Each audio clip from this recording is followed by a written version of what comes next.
On January 15th, 1919, a giant molasses tank in Boston exploded, and I mean exploded.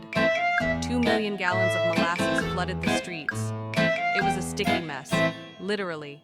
The molasses was 25 feet high and moving at 35 miles per hour. It swept cars, buildings, and even horses off the streets. The craziest part? People heard weird sounds from the tank for weeks before it blew up, but no one expected this.